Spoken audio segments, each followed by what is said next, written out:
The transport shuttle descended through the crystalline atmosphere of Andera Prime, carrying its newest batch of students to the most prestigious institution in known space. Claire sat by the window, her plain gray travel clothes contrasting sharply with the ornate garments worn by her fellow passengers. She watched the massive academy complex come into view, its towers reaching toward the twin suns like fingers grasping for knowledge itself. Around her, conversations buzzed in a dozen different languages. Universal translators handled the basics, but Claire had spent months learning the nuances. A group of Valek students near the front compared family achievements, each one trying to outdo the others. Their crystalline skin shimmered with pride as they spoke of generations who had attended the Celestial Pinnacle Academy. "My great ancestor discovered the theorem that made intersystem travel possible," one boasted. "Mine served as the High Chancellor's chief advisor for 30 years, another countered. Claire said nothing. She pulled her single bag closer and continued watching the approach. The shuttle landed on a platform that seemed to float in midair, held aloft by gravity technology humans were only beginning to understand. As the doors opened, Claire stepped out into air that tasted faintly of ozone and something sweet she couldn't identify. The platform was crowded with students from across the galaxy. A towering Bronther lumbered past, his 4 arms carrying luggage that would have required a small vehicle for anyone else. A pair of whispers floated by, their translucent forms barely visible in the bright sunlight. Claire had studied all the major species, but seeing them in person was different from reading about them in textbooks. "Attention new students," a voice announced in perfect galactic standard. A holographic figure appeared above the crowd, displaying a Keltharian administrator with elegant features and robes that shifted colors. "Please proceed to the Great Hall for orientation. Follow the illuminated pathways." Lines of soft blue light appeared on the ground, leading in multiple directions. Claire followed hers, joining a stream of students heading toward the largest building in the complex. The academy's architecture was breathtaking. Walls seemed to be made of captured starlight, and windows showed views that couldn't possibly exist from their positions. Inside the Great Hall, thousands of seats arranged themselves automatically as students entered. Claire found herself in a section near the back, surrounded by species she recognized from her studies. To her left sat a crinian whose scales reflected the light in rainbow patterns. To her right, a thelix with multiple sensory tendrils kept glancing at her with what she assumed was curiosity. "A human," the thelix whispered to his companion. "I didn't know they were accepting primitives now." His friend, another thelix, laughed quietly. "Probably some diversity initiative. The council wants to appear inclusive." Claire kept her expression neutral and turned her attention to the stage. She had expected this. Humans were newcomers to galactic society, and Earth's technology lagged centuries behind most member worlds. The fact that she was here at all was remarkable by their standards. The orientation began with speeches from distinguished faculty members. Each one spoke about the Academy's proud history, its commitment to excellence, and the incredible opportunity that lay before the students. Claire listened carefully, noting details others might have missed. The subtle emphasis on traditional achievement. The references to family legacies. The expectation that students would uphold the standards set by those who came before.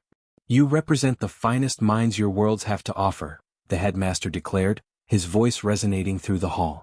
"The Celestial Pinnacle Academy accepts only 0.003% of applicants. Look around you. These are your peers, your competitors, your future colleagues in shaping galactic civilization." Claire did look around. She saw confidence in every face. These students had been raised knowing they were special, trained from youth to believe they would attend this academy. They wore their achievements like armor. "Your class assignments will be posted in your quarters," the headmaster continued. "Report to your first sessions tomorrow morning. Remember, mediocrity is not tolerated here. You will be challenged every day. Many of you will find the work harder than anything you've previously encountered." After orientation, students dispersed to find their assigned housing. Claire's quarters were in the East Tower, a building reserved for first-year students. The room was larger than her entire apartment back on Earth, with walls that could display any environment she chose and furniture that adjusted automatically to her physiology. She was unpacking her few belongings when the door chimed. Her roommate had arrived. The girl who entered was clearly Valek's nobility. Her crystalline skin was flawless, and she wore robes that probably cost more than Claire's entire education back home. She stopped when she saw Claire, her expression shifting from neutral to something like disappointment. "Oh," she said simply. "You're the human." "I'm Claire," she replied, extending her hand in the human greeting gesture. The Valak's girl stared at the offered hand for a moment before turning away. I'm Tessara. I requested a roommate from the Valak's honor program, but apparently those assignments were already full. She moved to the far side of the room, creating an invisible but very real boundary. I'll need the right side. My meditation requires specific spatial arrangements. That's fine, Claire said, withdrawing her hand. I don't need much space. Tessara began unpacking with the help of several small floating drones that arranged her belongings with precision. Claire continued her own unpacking manually, placing her few books on a shelf and her clothes in a simple drawer. You actually brought physical books? Tessara asked, not bothering to hide her amusement. How primitive. Don't you have neural access to databases? I like the feel of pages, Claire answered simply. Of course you do. Tessara activated a holographic display that filled her side of the room with swirling data. I'm in advanced quantum mechanics, interstellar politics, and applied dimensional theory. What about you? Claire checked her assignment on her basic tablet. Xenobiology, applied mathematics, and galactic history. Standard introductory courses, Tessara said with a small nod. That makes sense for someone from a developing world. Try not to fall too far behind. The academy doesn't really do remedial work. Claire didn't respond to the jab. She finished organizing her space and sat on her bed, looking out the window at the academy grounds below. Students gathered in groups, already forming alliances and study partnerships based on shared backgrounds and species connections. She saw no other humans anywhere. Her tablet chimed with a message. It was her class schedule for the next day, starting with xenobiology at dawn. The instructor's name was listed as Professor Karath, a distinguished scholar who had published over 300 research papers on cross-species biological systems.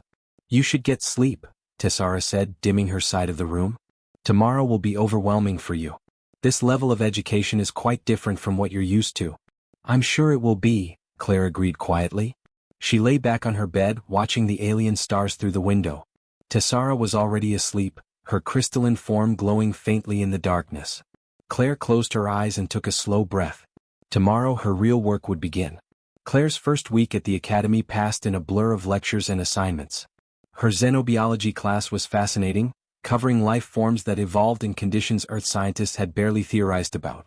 Professor Karath, an elderly Draxian with silver scales and patient eyes, seemed surprised when Claire asked detailed questions about metabolic adaptation in zero-gravity environments. An interesting inquiry, he had said, studying her carefully. Most first-year students don't consider such variables. By the second week, Claire had settled into a routine. She woke before dawn, studied while Tessara slept, and attended her classes without drawing attention. Other students had stopped noticing her entirely. In the cafeteria, she sat alone while groups of aliens discussed complex theories and competed over academic achievements. She preferred it that way. The third week brought a change that rippled through the entire academy. Professor Nalith, the legendary quantum physics instructor, made an announcement that shocked even the most confident students. He was a Keltharian who had taught at the academy for over 2 centuries, and his reputation was almost mythical. Species across the galaxy knew his name. I have decided to offer a challenge, Professor Nalith declared during his advanced lecture. The hall was packed with students who weren't even enrolled in the class but had come just to hear him speak. Claire sat in the back row, having slipped in quietly to audit the session. A holographic equation materialized above the professor's head. It was beautiful and terrifying at the same time, symbols and variables dancing in 3-dimensional space. Some parts of it seemed to fold in on themselves in ways that hurt to look at. This is the Vardox paradox, Nalith continued. For 63 years, the brightest minds in quantum mechanics have attempted to resolve it. The equation describes theoretical faster-than-light travel without entering subspace, but it contains an inherent contradiction that makes it impossible to solve using conventional mathematics. Students throughout the hall leaned forward. Claire's eyes traced the flowing symbols, following their logic paths. I am offering this as an optional project, the professor said. It is meant to be attempted by advanced students working in groups over the course of the semester. Solve this, and your names will be remembered in scientific history. Fail, and you will have learned something valuable about the limits of current theory. The room exploded with excited chatter. Students immediately began forming teams, calling out to friends and allies. Claire quietly recorded the equation on her tablet and slipped out before the lecture ended. That night, while Tessara attended a social gathering for Valak students, Claire sat at her desk with the equation displayed in the air before her. She had grabbed a quick meal from the cafeteria and brought it back to the room. Now she stared at the problem, letting her mind work through its layers. The beauty of the Vardox paradox was that it looked solvable at first glance. But the deeper you went, the more you realized certain variables canceled each other out in ways that created logical impossibilities. Previous scholars had tried to force solutions by ignoring parts of the equation or adding new theoretical frameworks. None had worked. Claire approached it differently. She broke the equation down into its smallest components, then rebuilt it piece by piece. Where others saw contradictions, she looked for hidden relationships. She worked through the night, filling page after page with calculations. Tessara returned near midnight and found Claire still working. "You're attempting the Vardox paradox?" she asked, genuine surprise in her voice. "That's a senior-level challenge. Even I'm not trying it yet." "Just curious," Claire replied without looking up. "It's impossible. Everyone knows that." Tessara climbed into her bed. "Don't waste too much time on it. You have actual assignments to complete." But Claire couldn't stop. The equation had caught hold of her mind like a puzzle box that promised to reveal something wonderful if she could just find the right angle. She worked through classes the next day in a fog, her thoughts constantly returning to the problem. In xenobiology, she absently answered a complex question about silicon-based respiration that made Professor Karath pause and ask her to repeat herself. The second night, she approached the problem from a different direction. What if the contradiction wasn't a flaw but a feature? What if the equation was trying to describe something that didn't fit into normal spacetime relationships? She pulled up research on human theoretical physics, papers written by scientists on Earth who were working with limited data but unlimited imagination. There was a concept called quantum superposition that might apply. She began integrating it into the Vardox framework. The third night, something clicked. Claire saw it suddenly, like an optical illusion resolving into clarity. The equation didn't need to be solved in sequence. It needed to be solved simultaneously, all variables working together in a state of calculated uncertainty. She wrote furiously, checking and rechecking her work. By dawn of the fourth day, she had it. The solution was elegant, using principles that seemed obvious in retrospect but that required approaching the problem from an entirely unconventional angle. She stared at the final equation floating before her, testing it again and again for flaws. It held. Claire saved her work and prepared for classes. She said nothing to anyone about what she had done. But during Professor Nailitha's next lecture, she stayed after while other students filed out. "Professor," she said quietly, "I have something for you."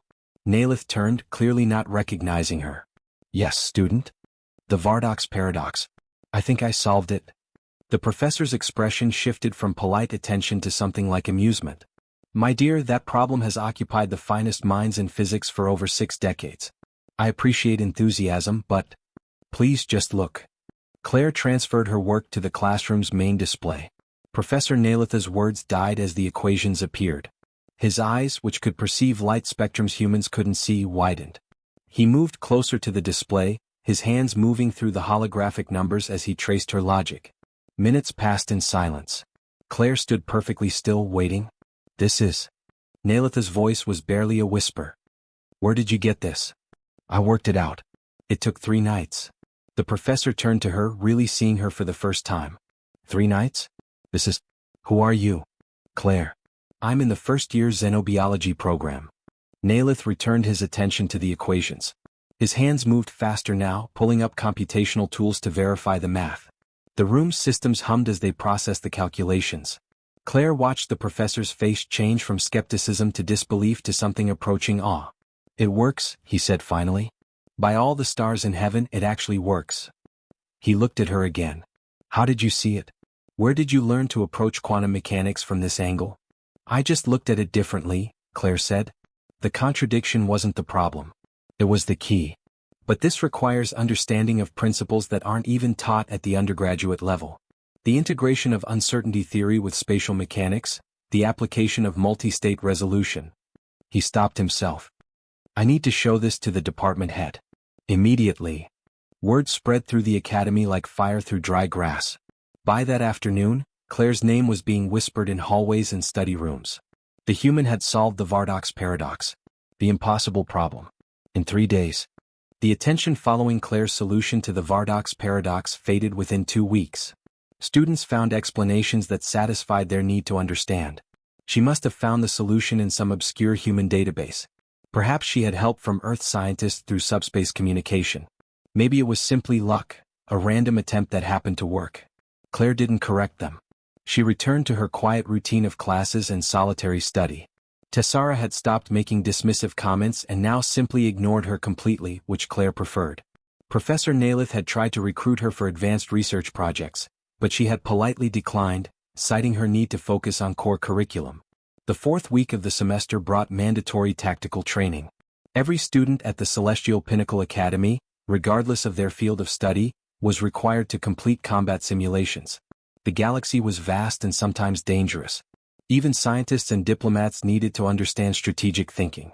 Claire reported to the simulation center along with 200 other first-year students. The facility was enormous, capable of generating entire battlefields through holographic technology and neural feedback. Instructors could create scenarios ranging from simple skirmishes to complex multi-front campaigns. Commander Vosh, a battle-scarred Crinian who had served in 3 separate conflicts, addressed the assembled students. His voice carried the weight of experience, and several students visibly straightened under his gaze. Combat is not about strength or superior weapons, Vosh declared. It is about thinking faster than your opponent, seeing opportunities they miss and adapting when plans fail. Today you will be divided into teams of 5. You will face scenarios designed to test your tactical reasoning under pressure. The room's systems assigned teams randomly. Claire found herself grouped with 4 students she had never spoken to before. There was Graf, a massive Bronther who looked like he could tear through walls. Beside him stood Nira and Kess, both whispers whose translucent forms flickered with nervous energy. The 5th member was a Thelix named Dorian who immediately took charge. "Listen up," Dorian said, his sensory tendrils twitching with authority. "I've studied military history extensively. My family has produced generals for 7 generations. Follow my lead and we'll do fine." Graf nodded slowly. The 2 whispers exchanged glances but said nothing. Claire simply listened. "You," Dorian pointed at Claire. "Human.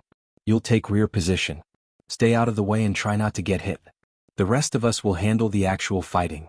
Their team was led into a simulation chamber. Neural bands were fitted around their heads, allowing them to feel and interact with the holographic environment as if it were real. The bands wouldn't cause actual harm, but they would register hits and create sensory feedback that felt very much like pain. The scenario loaded around them.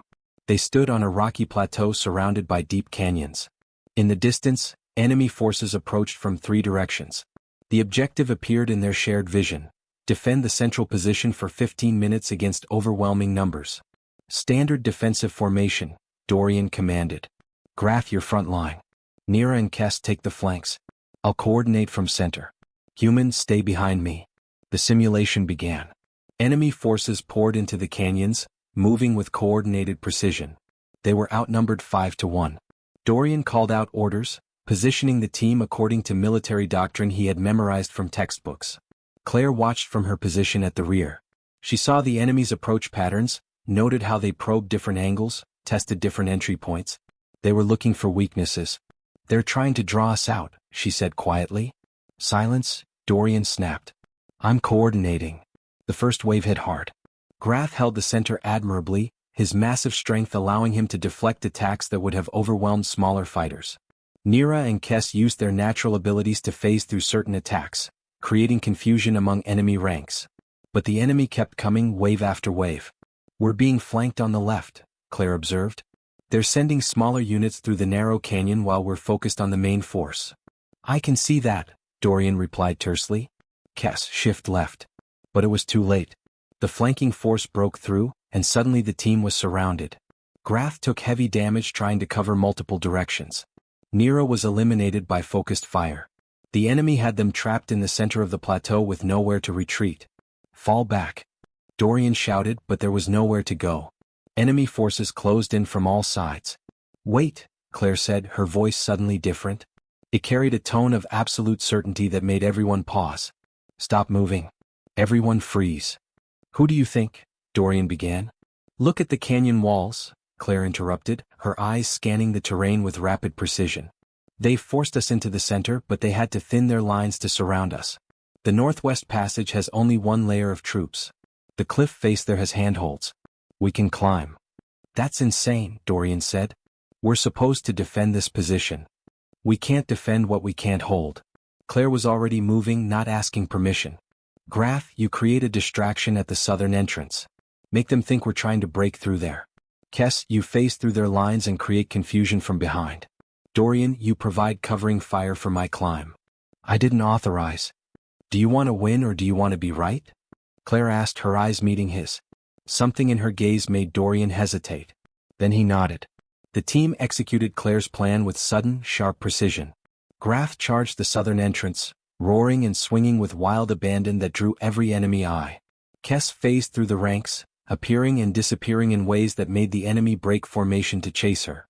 Dorian laid down covering fire that forced enemies to seek shelter.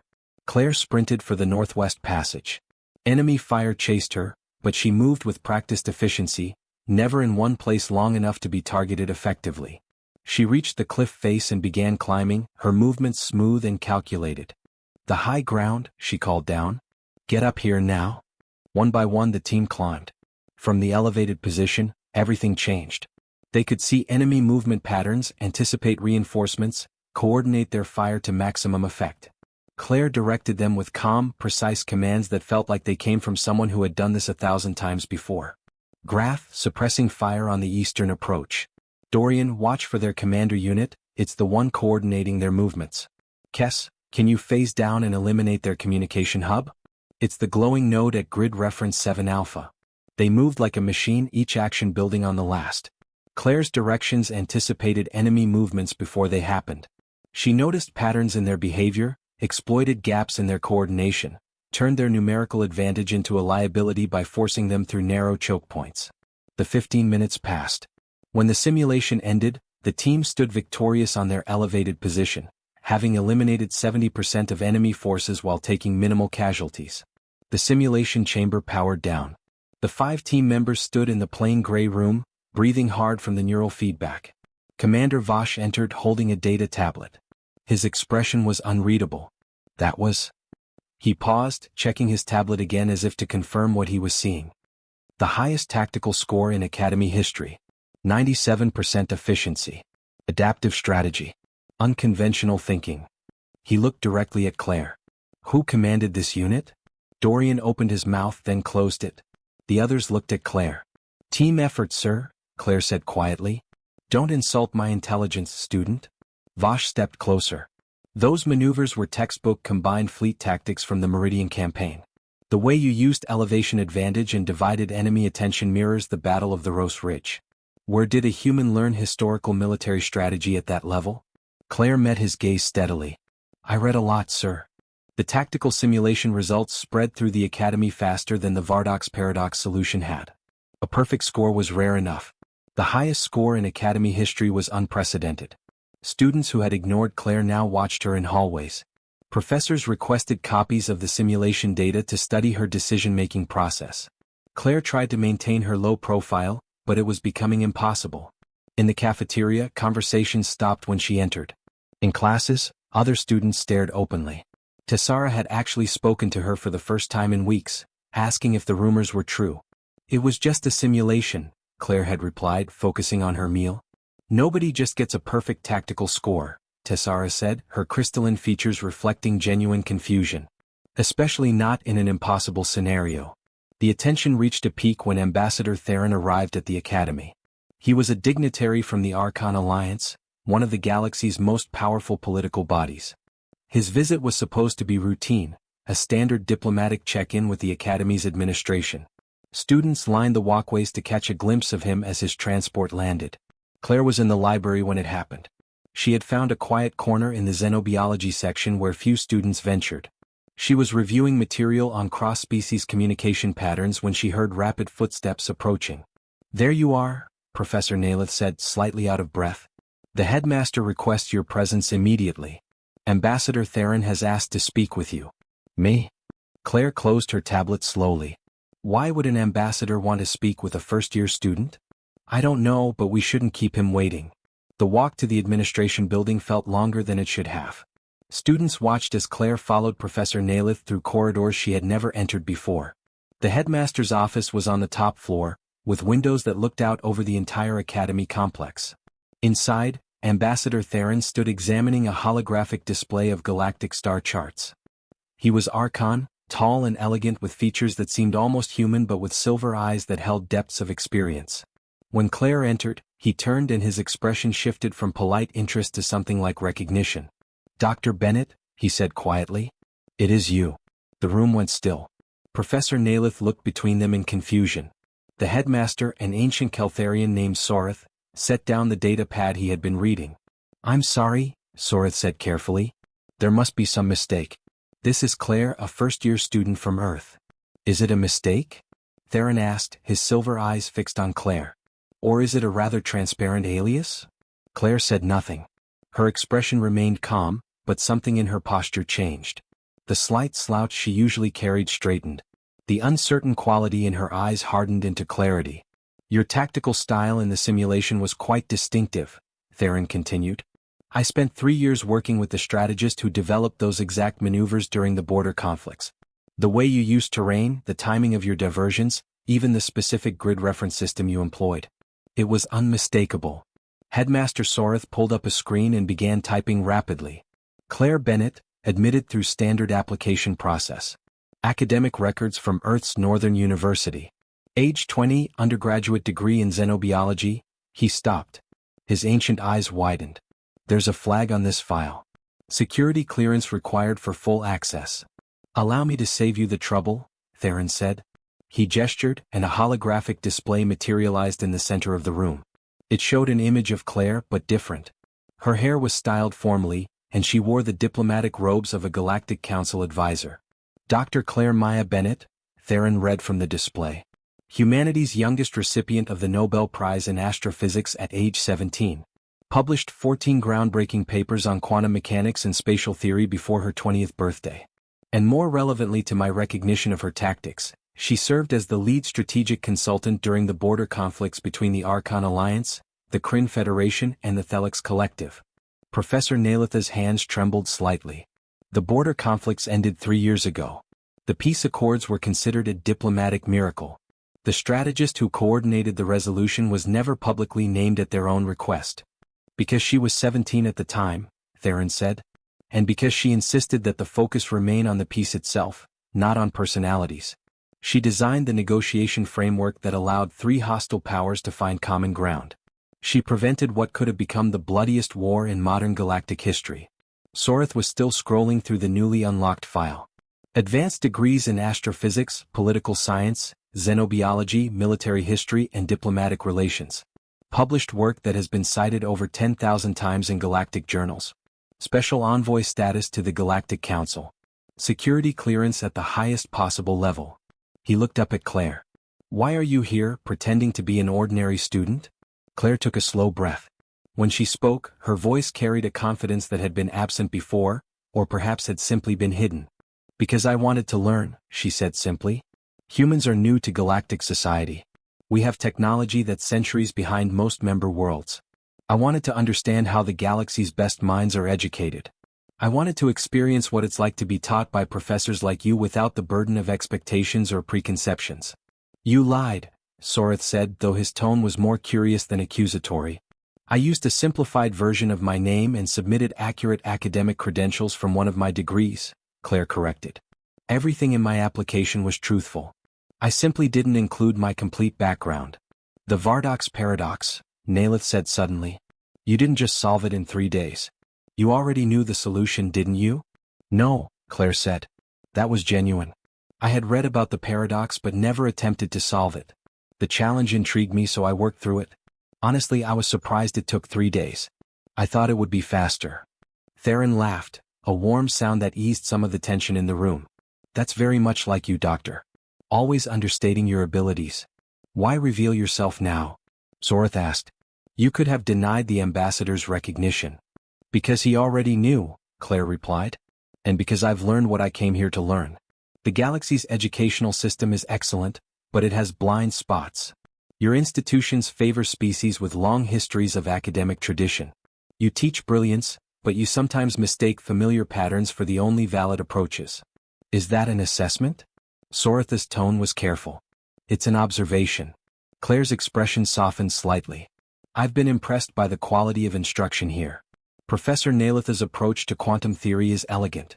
Commander Vosh understands tactical psychology at a profound level. But when I solved the Vardok's paradox, the first assumption was that I had cheated or gotten lucky. When my team achieved a perfect tactical score, the assumption was that it must have been someone else's leadership. Because you're human, Theron said quietly. Because I'm young, human, and female, Claire corrected. Any one of those things creates skepticism. All three together make excellence seem impossible to believe. Nailith looked uncomfortable. I did question your solution initially. I apologize for that. Don't, Claire said. Skepticism is healthy in science. But it should be applied equally, not selectively based on preconceptions. Sorith leaned back in his chair, his ancient mind processing this information. What happens now, Dr. Bennett? Will you be leaving the academy? That depends, Claire said. Am I being expelled for incomplete disclosure? You're being offered a position, Sorith replied. We don't expel minds like yours. We find ways to utilize them. The meeting in Headmaster Sorith's office continued for another hour. They discussed options for Claire's future at the academy, debated the ethics of her partial disclosure, and considered how to address the growing curiosity among students. No final decisions were made. Sorith requested time to consult with the academy council. Claire returned to her quarters that evening to find Tessara packing her belongings with unusual haste. Her crystalline features reflected worry in flickering patterns. What's happening? Claire asked. Emergency broadcast, Tessara said without looking up.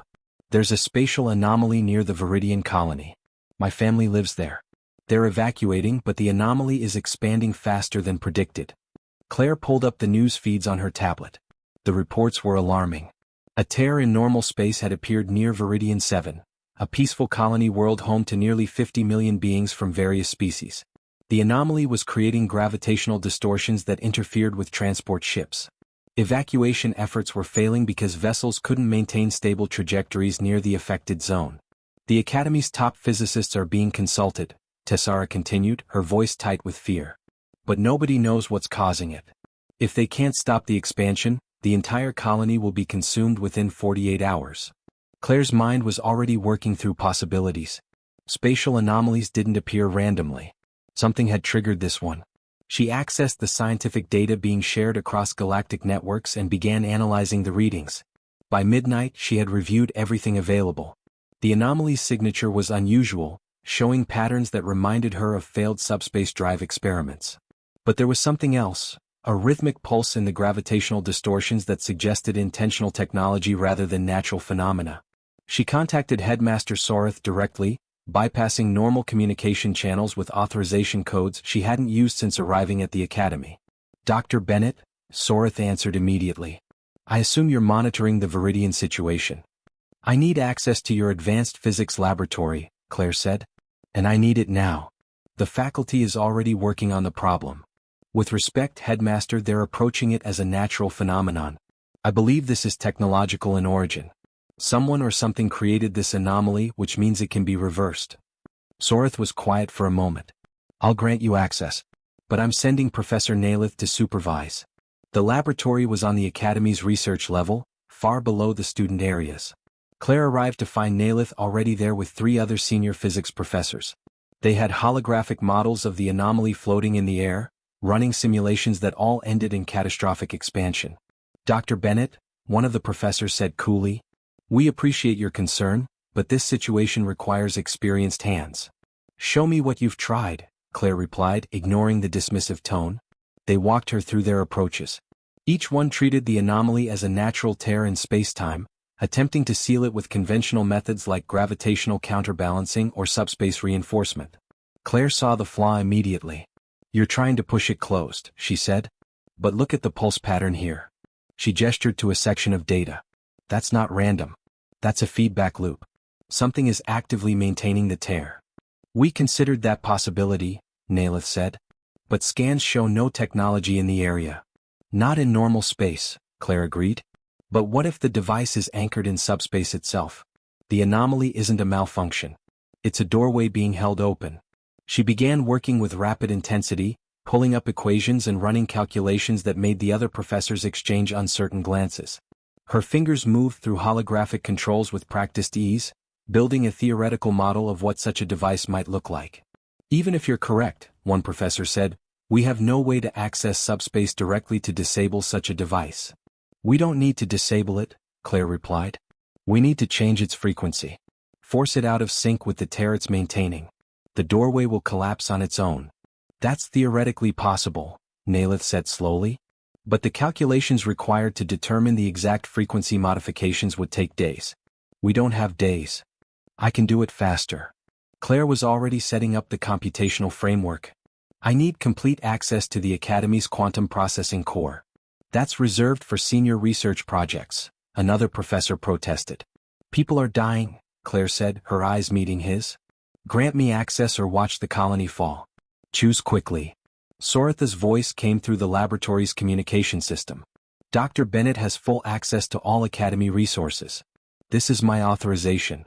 The quantum processing core hummed to life under Claire's direction. She fed it her theoretical model, incorporated the real-time data from Viridian 7, and began running probability matrices at speeds that would have taken conventional computers weeks to complete. The other professors watched in silence as Claire worked. Her hands moved through calculations with fluid certainty, adjusting variables and refining parameters. She wasn't guessing. Every adjustment was purposeful, building toward a solution she could see clearly in her mind. There, she said after 90 minutes of intense focus. The device is operating at a harmonic frequency of 7.34 MHz in the subspace band.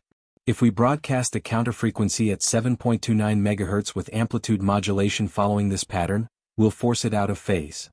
How can you possibly know that? One professor demanded. Because I've seen similar technology before, Claire replied. During the border conflicts, the Thelix Collective experimented with subspace anchoring devices for military applications. This signature matches their early prototypes. Someone either stole that technology or rediscovered it independently. Nalith was already transmitting her calculations to the emergency response teams at Viridian 7. They're preparing to broadcast the counterfrequency now. If this works. They watched the real-time feed from the colony. Ships equipped with subspace transmitters positioned themselves around the anomaly. On Claire's signal, they began broadcasting the counterfrequency she had calculated. For 10 agonizing seconds nothing happened. Then the anomaly's expansion stopped. The gravitational distortions began to decrease. The tear in space flickered, its edges becoming less defined, and then suddenly collapsed inward, disappearing completely. The laboratory erupted in excited voices. Professors who had doubted Claire moments before were now examining her calculations with expressions of amazement. Nalith simply stared at her with something like awe. 50 million lives, he said quietly. You just saved 50 million lives in under 2 hours. Claire felt the tension drain from her shoulders. The evacuation ships can proceed now. They should still move people away from that area until we can locate and remove the subspace device. News of the solution spread across the galaxy within hours. The mysterious human student who had saved Viridian 7 became the subject of countless broadcasts. Claire's full identity was now public knowledge. There was no more hiding, no more pretending to be an ordinary student. The Academy Council met in emergency session the following morning. Claire was summoned to appear before them. The council chamber was an impressive room where decisions affecting galactic education had been made for centuries. 12 distinguished beings from across the galaxy sat in elevated seats, looking down at where Claire stood. Headmaster Sorath spoke for the council. Dr. Bennett, your actions have forced us to reconsider your status at this academy. We cannot in good conscience treat you as a first-year undergraduate when you clearly operate at a level beyond most of our senior faculty. I understand, Claire said. However, we also recognize the value of your original goal. You came here to learn, and we believe you should have that opportunity. Sorath paused. We are offering you a unique position. You would serve simultaneously as a student and as a special research professor. You would attend classes in areas where you wish to learn, and you would teach seminars in your areas of expertise. A student professor? Claire considered this. That's unprecedented. So are you, Sorath replied simply. You would have freedom to pursue your research while sharing your knowledge with others. You would be neither fully faculty nor fully student but something new. Something that recognizes both your expertise and your desire for continued learning. Claire thought about her original mission. She had come to understand how the galaxy educated its brightest minds. Now she had the opportunity to help shape that education, to bring human perspectives into an ancient system, to bridge the gap between Earth's emerging knowledge and the galaxy's established wisdom. I accept, she said. On one condition. My seminar is open to all students regardless of year or program. No prerequisites beyond genuine curiosity. Agreed, Sorath said. A rare smile crossed his ancient features. Welcome to the faculty, Professor Bennett. And welcome to Advanced Studies, Student Claire. The next morning, Claire stood before her first seminar. 30 students had signed up, including Tessara, who sat in the front row with an expression of nervous respect. Dorian from her tactical simulation team was there. Even Grath had squeezed his massive frame into a seat in the back. This course is called Cross-Disciplinary Problem Solving, Claire began. We're going to explore how combining different fields of knowledge can lead to breakthrough solutions. Physics and biology. Mathematics and art. Military strategy and diplomatic theory. Because the most interesting problems in the galaxy don't fit into neat categories. She smiled at the assembled students. I'm here to learn as much as you are. I don't have all the answers.